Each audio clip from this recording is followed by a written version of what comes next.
アメリカが世界中に影響を与えている話、国別第2弾は日本です。前回は大阪サミットくらいしか出番がなかったからね。今回はたっぷり日本の話と、その前にクイズ。トランプ大統領就任前の大統領は何番でしょう？オバマさんで1番。正解。Yes, we can っていう演説で人気になったアメリカ初のアフリカ系有色人種、ハワイ出身の民主党から出た大統領。大統領選当時はリーマンショックが起こって世界的な不況の真っ最中だったのを、毎年成長を遂げる成長路線に、他にもオバマケアと呼ばれる医療改革制度を可決させて、全ての国民が十分な医療サービスを受けられるようにしたり、核兵器の削減を謳ったり、最大16万人が駐留していたイラク戦争からの撤退も決めました。LGBT 関連に関しても、同性婚禁止令は憲法違反だって最高裁判所に求めたのもオバマ政権です。なんだか平和そうな人だね。経済外交も同じかな。 TPP への参加を決めたり、 TPP は輸出輸入の関税をなくし、共通ルールを作って、それぞれの国みんな自由に平等に経済を回していこうっていう取り決めだったよね。なんだか仲良くなれそうと、そんなオバマさんとの関係を2期8年続けてきた日本が、ちょっとやんちゃな SNS 投稿で話題だったトランプさんへとアメリカ大統領が変わってどうなっていったか、今日はこの辺りのお話だよ。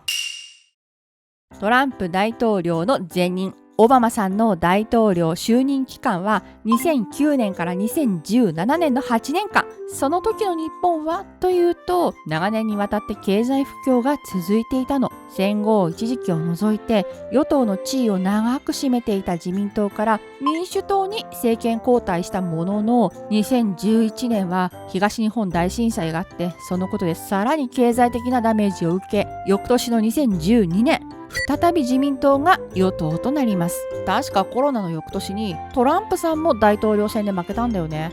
こういうタイミングって一番上が変わりやすいの？みんなの不満が集中するポジションだっていうのは確かにあるよね。支持率が落ちたり落選したりね。で、政権交代して与党となった自民党。そんなタイミングに自民党のトップである総裁を務めていたのが安倍晋三さん。2012年12月に首相に就任したよ。ほぼオバマさんの1期4年目に入るタイミングだね。経済不況から脱却するための政策としてアベノミクスをはじめ、経済の回復に力を入れました。長年の円高が是正されたり、リーマンショックや東日本大震災によって大きく下がっていた株価が上昇。超やりてえ。また選挙を行うと毎回圧勝。日本の歴史の中で最も長く首相を務めた人なんだ。つまりトランプ大統領時代の大部分で日本の首相だったのは安倍さんっていうことで、安倍さんの任期5年目にトランプさんは大統領に就任したよ。2016年、政治経験ゼロ、過激な発言を繰り返すトランプさんが大統領選に勝ち抜き、世界に衝撃を与えました。彼が何をするのか誰にもわからなかった。そりゃ能力未知数のラスボスが前触れなく爆誕しちゃったみたいな話だもんね。そうそう。そんな時、安倍さんはどうしたでしょう？ 1. 就任前に会いに行った。2. プレゼントを送った。3. 遊びに誘った。本当にこの中に正解があるの？オバマ大統領がまだいるのに就任前に会いに行くってフライングすぎでしょ。せいぜい贈り物ぐらいじゃない？お祝いのお花とか展望とか？正解は全部です。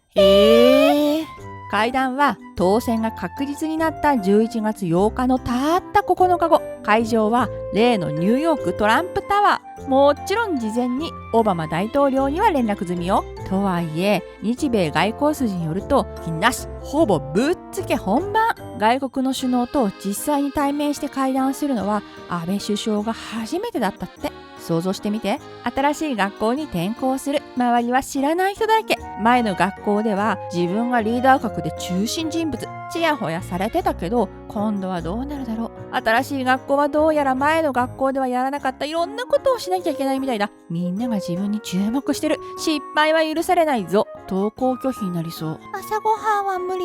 そんな時、似た立ち位置の友達が転校前にわざわざ会いに来てくれた。ボール持って一緒にダッチボールしようぜ、仲良くしようぜって。しかもわざわざ国境を越えて。漫画みたい。僕なら泣いちゃう。妄想じゃなくて現実に？ざっくり本当の話。したのはドッジボールじゃなくてゴルフだけど。本当かどうか確かめたいのそこじゃないから。この会談でね、安倍首相はトランプさんに3つの話をしたとされてて、1つは中国の問題。中国が軍事力を拡大してアメリカに対抗しようとしているから、日米同盟は大事。仲良くしようね。2つ目、貿易では日本が黒字、アメリカが赤字だけど、ちゃんとアメリカに投資をしているし、アメリカの人を採用してるよ。で、最後に一緒にゴルフしようです。3つ目、いる？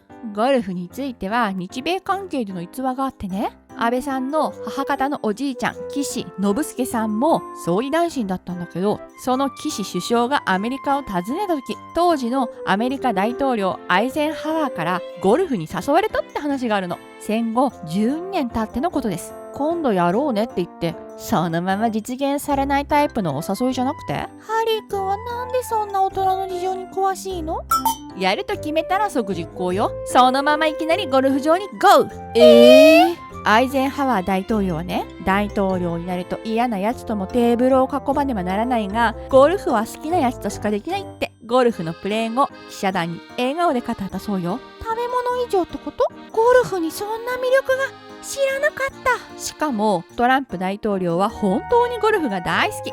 少なくても142回はゴルフをプレーして移動費用や警護に1億4200万ドルも費やしたって話があるぐらい。安倍さんからのプレゼントもゴルフクラブ。3つとも本当に全部正解だった。相手の好きなものを事前にリサーチしてから言ったんだ。事前リサーチは他にもしていてね、トランプさんのお孫さんが PPAP で有名なピコ太郎のモノマネをしている動画を褒めたんだって。トランプさんは大喜び。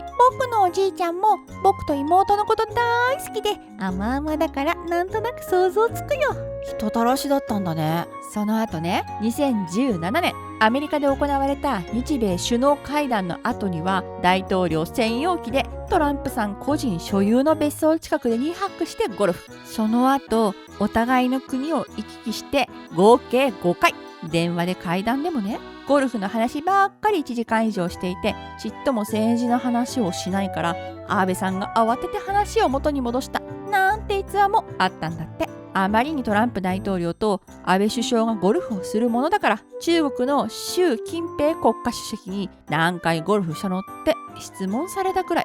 そんなに仲良くなれたんだね。おじいちゃん譲りのゴルフ外交か。ともかく各国の首脳がトランプ大統領との関係づくりに苦労する中、大統領就任前にあったことやゴルフで仲良くなったことは日本にとってメリットが大きかった。 G7 などなど先進国の主要国が集う会議でたびたびヨーロッパの国々とトランプ大統領が対立することがあったけど、日本はトランプ大統領を国際協調の舞台につなぎ止める役割を果たしてきたんだ。このことは結構手厳しい世界中のメディアからも高く評価されたんだよ。うまく滑り出したかに見えた日米関係、経済面から見てみよう。まずオバマ政権時代、アメリカが参加表明した TPP に日本も参加を決めたよ。検討したのは2010年で、当時は民主党政権時代、野党だった自民党は反対の立場だった。自民党の支持層は農家などの一次産業の人も多かったからね。安い農産物が関税もなく日本に入ってきたらダメージを受ける。2012年衆議院選挙でも自民党の半分以上の候補者は反対。衆院選で自民党が勝利したんだから TPP はどうなると思う？そりゃ参加は取りやめになることになるんじゃないの？という予想に反して首相になった安倍さんは自民党内の反対派を説得。オバマ政権だったアメリカと共に TPP を進めていくことを決めたんだ。早めに交渉に参加して農業分野で自分たちの有利な条件、これを作りたいっていう意図があったのよ。早めに動くってトランプさんの就任前の会談と同じだね。あともう一つ理由があってね、独自の政治体制、独自のルールで世界と関わろうとする中国が TPP の枠組みで貿易をしたいって言い出した時に、勝手なこと言わせないようにって牽制するっていう目論見みもあった。あれでも TPP ってアメリカ入ってたっけ？そう、オバマさんの後に就任したトランプさんは TPP に大反対。就任した直後に TPP 交渉から離脱したよ。直後に？どうして？トランプさんはみんなで共通のルールを決めるんじゃなくて1対1の交渉、ディールを重視していたからよ。 TPP のみんな一緒にっていうやり方が合わなかったの。アメリカは離脱しちゃったけど日本が中心になって TPP の枠組みを作って2018年末に TPP11 としてスタート。2024年末にはイギリスも参加。一方アメリカとは2019年10月に日米貿易協定を締結。これは TPP と非常に近い内容で多くの分野で関税を撤廃したりって TPP の基準に合わせたんだ。例えば牛肉は TPP と同じ関税比率。一方自動車は TPP と違うよ。日本車はアメリカで高い人気があってね、現地でも多く生産しているし日本から輸出もしているものもある。 TPP に合わせると関税がゼロになってしまうけど日米貿易協定では自動車や自動車部品、これは継続検討となってるんだ。このように独自路線を走ろうとするトランプ大統領のやり方に日本は大きく翻弄されていきます。安倍さんが首相になった後に注力したこととして日米同盟の強化と自衛隊の活動範囲拡大があるよ。2015年米軍連携強化自衛隊法の改正。この改正でね、海外での自衛隊活動では武器を使用できるようになったんだ。野党やマスメディアなどからは憲法違反じゃないかって強く批判されてた。とはいえ安倍首相は外交において国際協調、みんなで仲良くっていうのを重視していてね、その考え方の一つが自由で開かれたインド太平洋。インド洋と太平洋に接している国は世界の人口の半分を占めていて多くの船が貿易のために行き来しています。石油の回でもやったけど日本もインド洋から太平洋を通って石油を輸入しているよね。この地域において戦争やテロが起こると大変なことになってしまう。だから安倍首相はアジア太平洋地域ではルールにのっとって船が自由に行き来できるようにしましょう。自由に貿易ができるようにして経済的にも連携していこう。戦争が起こらず平和で安定した地域にしていこう。それを妨害するようなことがあれば一致団結して対抗しようっていうことを2016年世界に向けて発表したんだ。平和が一番。でもね、この考え方に対してぶつかるのが独自の新しいルールを作っていこうとする中国の一帯一路。中国と対抗するインド太平洋地域の民主主義大国といえば日本、オーストラリア、インド、そしてもちろん今回のテーマであるアメリカ。安倍首相はトランプ大統領に対してインド洋と太平洋は大事な地域だよ、日本やオーストラリア、インドと連携してほしいと自由で開かれたインド太平洋の考え方を伝えます。トランプ大統領はそれを受け入れ2018年からは安全保障戦略に使う言葉をアジア太平洋からインド太平洋に置き換えたし、ハワイを拠点とするアメリカ軍の名前もアメリカインド太平洋軍に変更しました。さらにアメリカ、日本、オーストラリア、インドで連携するクアッドという枠組みもスタート。海の安全保障やテロ対策、インフラなどの分野で連携したよ。4カ国で定期的な会談を行って連携を確かめ合ったり、軍隊の訓練を一緒に行ったりね。安倍首相がきっかけで新しい連帯が生まれたんだね。とはいえね、すべての問題でトランプ大統領とうまくいっていたわけではないんだ。問題の一つが北朝鮮関連。日本と北朝鮮の間には拉致問題があってね、1970年代、日本各地で暮らす人が行方不明になる事件が多発した。北朝鮮による拉致だって疑惑が浮上した後もなかなか真実は分からなかったこの事件。とうとう2002年、北朝鮮が工作員による拉致だと認めたんだ。誘拐されたってことでしょ。ひどい。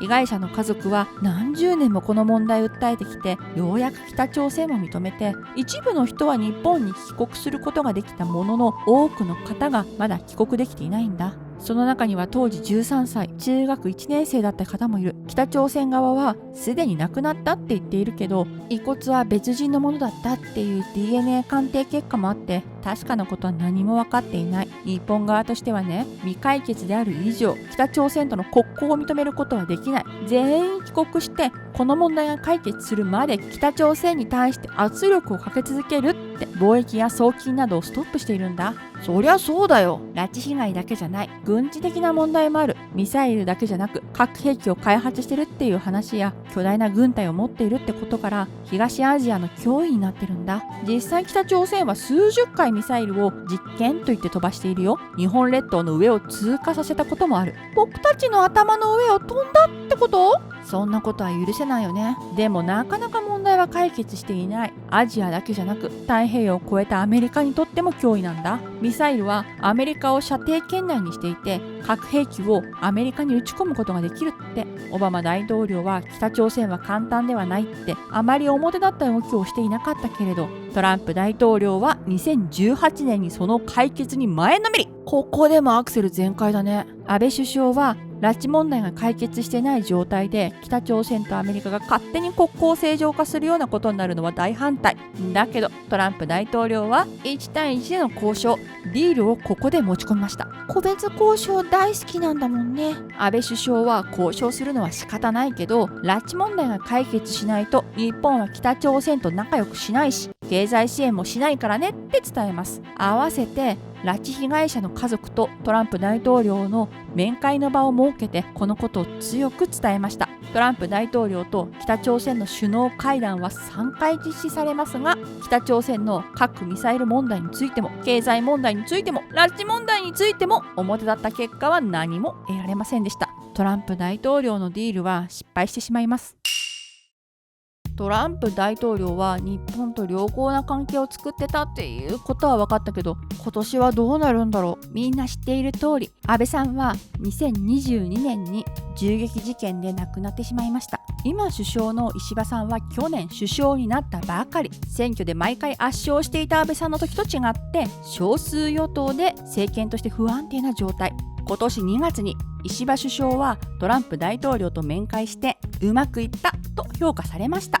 でもね、どこまでトランプ大統領と良好な関係を築けるか、どこまで大統領から出てくる要望に対して国内で調整を行うことができるのか、まだまだ注意が必要なんだ。世界を見回しても G7 の中でイギリスと日本は去年首相が変わったばっかりだし、カナダは首相が退任を発表、ドイツも2月に総選挙が行われて首相が交代する可能性が高い。フランスのマクロン大統領は任期が2027年までとはいえ内政が不安定で辞任を求める声が国内で高くなってる。イタリアのメローニ首相だけが安定した政治をしているっていう状態。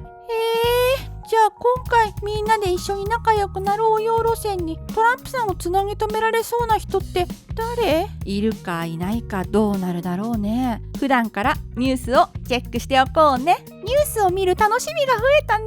下手な映画より心臓に悪い。